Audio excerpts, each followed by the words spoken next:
तो गाइस कैसे हैं आप सब लोग। मैं हूं आपका दोस्त अरसलान और आप देख रहे हैं मेरा चैनल मांगा पीक। तो गाइस ब्लीडिंग फेट की लास्ट एपिसोड के एंड पे हमने देखा था कि सभी एल्डर्स भागते वहां पर पहुंच जाते हैं उस एरिना में जहां पर मास्टर सैंग की डेड बॉडी पड़ी होती है। तो उसे देखकर बहुत सा हैरान होते हैं और सिम्हा हाल मास्टर जो होती है वो सारे का सारा इल्जाम टैंक फैमिली के यंग मास्टर के ऊपर लगा देती है। तो वो सभी एल्डर्स ये बात सुनने के बाद कहते हैं कि ऐसा कैसे हो सकता है। हम सभी लोगों ने ये बात तो सुनी है कि टैंक फैमिली का यंग मास्टर काफी ज्यादा स्ट्रॉन्ग है, उसने मास्टर माकिनो की डबल साइलेंट स्वर्ड टेक्निक को भी हरा दिया था, लेकिन ये नहीं सोचा था कि वो लड़का यहाँ पर आने के बाद मास्टर सैंग को भी हरा सकता है। मास्टर सैंग एक बहुत ही मंजे हुए ग्रैंड मास्टर हैं, यानी कि हमारे सेक्टर के 6 डिमोनिक मास्टर्स के लीडर है, लेकिन इसके बावजूद वो इस लड़के के हाथों से कैसे हार सकते हैं। सिम्हा हाल मास्टर जो होती है यहाँ पर बातों को घुमा फिरा कर उन सभी लोगों को मिसलीड करने की कोशिश करती है। तो वो उन सभी से कहती है कि मास्टर सैंग यहाँ पर लेडी जुनी को बचाने की खातिर यहाँ पर मारे गए, यंग मास्टर टैंक जो है यहाँ पर हमारी जुनी को मारना चाहता था। इसी वजह से मास्टर सैंग को खुद पर्सनली वहां पर जाकर उसे फाइट करना पड़ी ताकि वो यंग लेडी को बचा सके। मैं यहाँ पर यंग लेडी को बचा रही हूँ, तुम सभी लोगों को यहाँ पर इसका बदला लेना होगा। अगर यहाँ पर सेक्टर लीडर को इस बारे में पता चल गया और यहाँ पर उन्होंने आकर ये देख लिया कि मास्टर सैंग मर चुके हैं और मास्टर सैंग यहाँ पर उनकी बेटी को बचाने की कोशिश कर रहे थे, तो फिर तुम सभी लोगों का क्या होगा। तुम सभी लोग ये बात अच्छी तरह से जानते हो, यहाँ पर आकर तुम्हें जरूर मार डालेंगे। इसका मतलब यह है कि अगर तुम यहाँ पर टैंक फैमिली के यंग मास्टर का सर काटकर उनके सामने नहीं रखोगे तब तक उनका गुस्सा शांत नहीं होगा। ये बात सुनने के बाद वो सभी लोग सोच रहे होते हैं हाँ बिल्कुल ऐसा ही है। अगर सेक्टर मास्टर यहाँ पर आ जाते हैं, मास्टर किलजून हम में से किसी एक को भी जिंदा नहीं छोड़ेंगे, क्योंकि हम सभी लोगों के यहाँ पर खड़े होते हुए भी इस लड़के ने यानी कि टैंक फैमिली के यंग मास्टर ने उनके ब्रदर को मार दिया है। सभी के सभी वहां पर उसकी बातों में आने के बाद जल्दी से जंप करते हैं, हमारे योंगम्योंग के ऊपर अटैक करने के लिए आगे बढ़ते हैं और कहते हैं कि हम लोग इस लड़के को नहीं छोड़ सकते। इसने मास्टर सैंग को मारा है जो कि हमारे सेक्टर लीडर का स्वयं ब्रदर था। हम इसको अगर छोड़ देंगे तो फिर सेक्टर लीडर हम सभी को मार डालेंगे, सभी एक साथ मिलकर अटैक करो। तो हमारी मीरियो कहती है कि अब यहाँ पर क्या होगा, यहाँ पर तो बहुत सारे लोग हैं, ये सभी लोग एक साथ अटैक करने के लिए आगे बढ़ रहे हैं। तो जब वो सभी लोग जंप करते हुए एक साथ हमारे योंगम्योंग के ऊपर अटैक करने के लिए आगे बढ़ते हैं, हमारा योंगम्योंग अपनी तलवार को वापस अपनी म्यान में रख लेता है और कहता है मास्टर सैंग मैं ये बात तो एक्सेप्ट कर लेता हूँ कि तुम वाकई में एक बहुत इंप्रेसिव स्वर्ड्समैन हो। अगर यहाँ पर तुम्हारी इस हाल मास्टर ने जहाँ पर तुम्हें मैनिपुलेट नहीं किया होता और ना ही जहाँ पर तुम्हें ब्लैकमेल किया होता तो तुम आज यहाँ पर जिंदा होते और मेरे हाथों से नहीं मरे होते।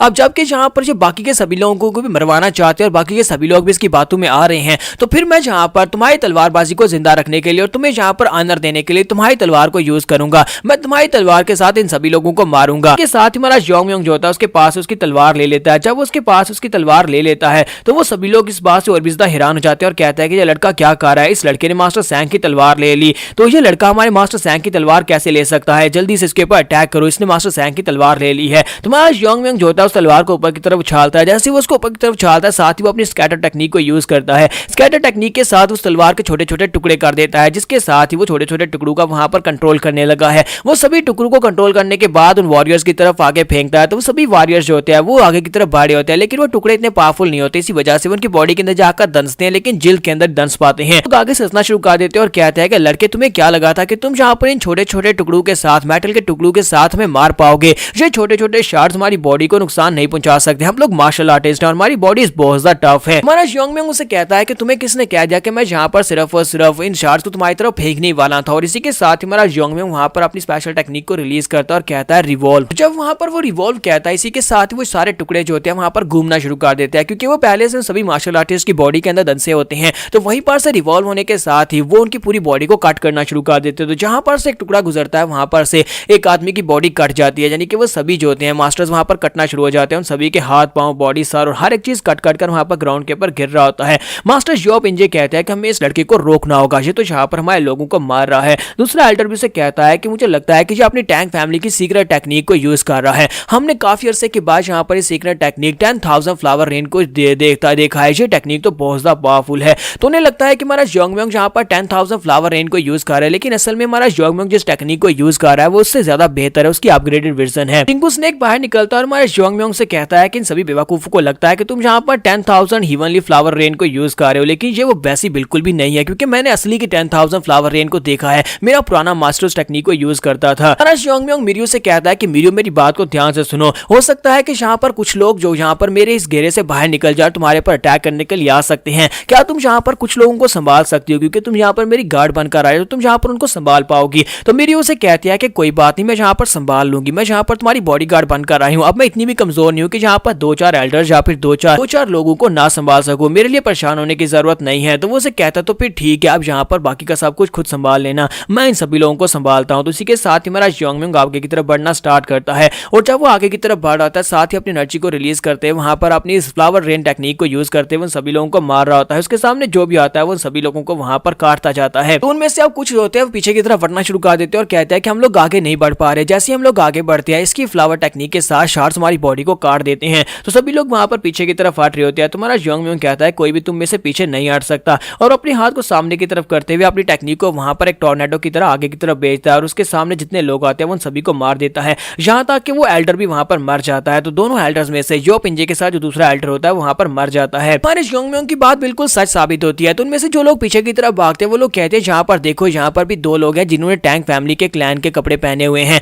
तो हमें इन लोगों को पकड़ लेना चाहिए, इनके सर काटकर फैमिली हेड के सामने रखते हैं। तो इसी के साथ ही वो लोग उनको मारने के लिए आगे बढ़ते हैं और कहते हैं हम लोग इनको पकड़ लेते हैं। तो मिरियो इसी के साथ अपना एक बैकग्राउंड सीन दिखाती है जहां पर हमारा योंग म्योंग उसे कहता है कि मैं तुम्हें ठीक कर सकता हूं। मिरियो कहती है क्या तुम वाकई में जहां पर मेरी डेड वेन सिंड्रोम को ठीक कर सकते हो। योंग म्योंग उसे कहता है कि तुम्हारी बॉडी के अंदर 3 मेरिडियंस है जो ब्लॉक्ड है, मैं उनको ठीक कर सकता हूं। तो मिरियो कहती है नहीं नहीं मुझे यहाँ पर इसकी जरूरत नहीं है। और साथ ही वो सोच रही होती है कहीं ऐसा ना हो कि यहाँ पर मेरी सिस्टर की तरह जो मेरे भी कपड़े उतरवा दे। तो वो कहता है नहीं नहीं ऐसा कुछ भी नहीं होगा, तुम्हें ये सब कुछ सोचने की जरूरत नहीं है, लेकिन मैं यहाँ पर तुम्हें ठीक कर सकता हूँ। तो मिरियो से कहती है मैं ऐसे ही ठीक हूँ, मुझे यहाँ पर इसकी जरूरत नहीं है। तो हमारा योंग म्योंग से कहता है क्या तुम्हें पता है कि तुम इस वक्त कितनी ज्यादा स्ट्रांग हो। जब मैंने तुम्हें देखा कि तुम्हारी बॉडी के अंदर मेरिडियंस ब्लॉक है लेकिन इसके बावजूद भी तुम कैप्टन वोन जिन को बड़ी आसानी से हरा सकती हो, इसका मतलब यह है कि तुम्हारे मार्शल आर्ट्स का टैलेंट बहुत ज्यादा हाई है। अगर तुम्हारी मेरिडियंस को अनलॉक कर दिया जाए तो तुम एक बहुत ही मार्शल आर्ट्स की स्पेशलिस्ट बन सकती हो। मुझे लगता है कि तुम यहाँ पर मेरा साथ दे सकती हो और मेरे साथ एक बहुत ही स्ट्रॉन्गेस्ट वॉरियर बनकर खड़ी हो सकती हो। तो क्या तुम यहाँ पर अपनी मेरिडियंस को ठीक नहीं करवाना चाहती।